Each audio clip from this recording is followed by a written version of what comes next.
The root of the word is Greek. In ancient times, it was a temple for the goddess Athena, but these days, it's something more like this.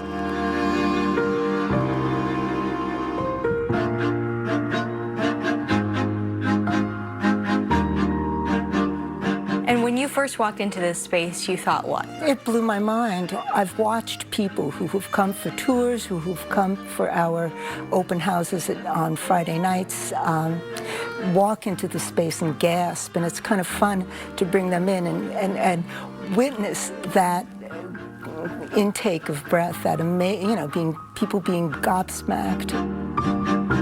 Gobsmacked is just about the right reaction for when you walk into this literary sanctuary at the Portsmouth Athenaeum.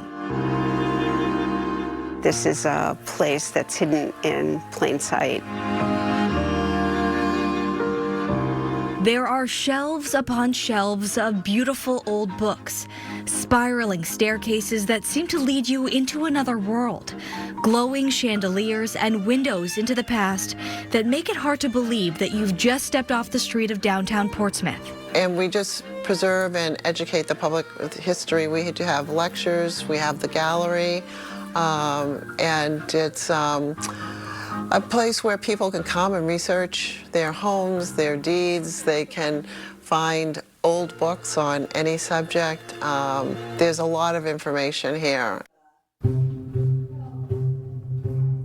It's also a place to hear the stories of those who came before us. So we started with voting rights. Inside a new gallery at the Athenaeum is a celebration of 40 women, credited for making New Hampshire into what it is today. And then we have Jenny Thompson, of course, of Dover. She's the Olympic swimmer.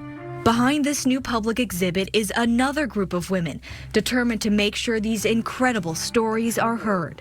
Mary Jo Mineski is the co-curator. You know, we started with like 25 or 30 women, but we ended up with 40 because the more research we did, the more women we found that we wanted to include. And to be honest, we could have probably filled another gallery. Their team put their heads together and came up with a list. We were looking at different categories. So we have government. Who was the first woman governor? Who was the first, mayor?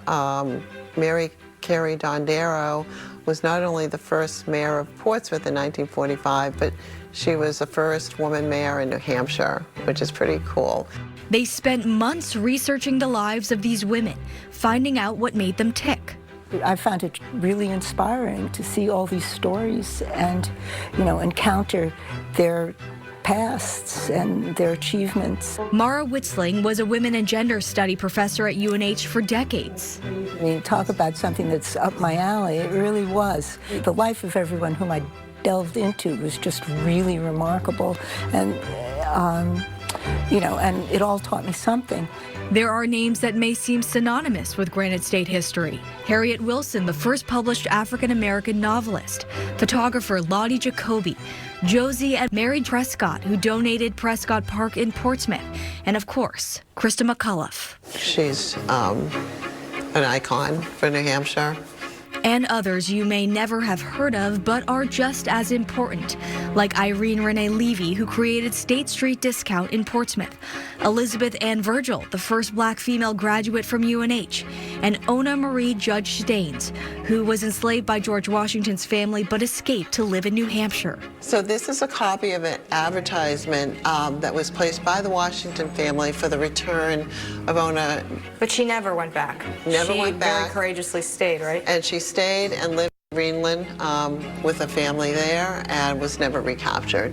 Politicos who have broken glass ceilings are in the exhibit too, like Jean Shaheen, Kelly Ayotte, and Dudley Dudley. So Dudley was the first person to be on the cover of New Hampshire Profiles magazine. Susan Roman collects political memorabilia and was ready to share some of her treasures. And so Granny D was known for wearing a straw hat. And she said, maybe you might have a few things. And so then I came into a meeting and I had a portfolio with posters and all kinds of other things. And she said, where can we get things from? And I said, from my house.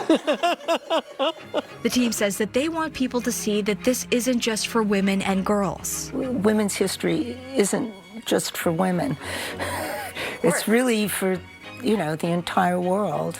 They say they hope everyone will come out seeing what is possible. They can be the heroes of their own lives, that they can really make things happen, that they don't have to accept things that are unjust or unfair or untenable, that they can be their best selves.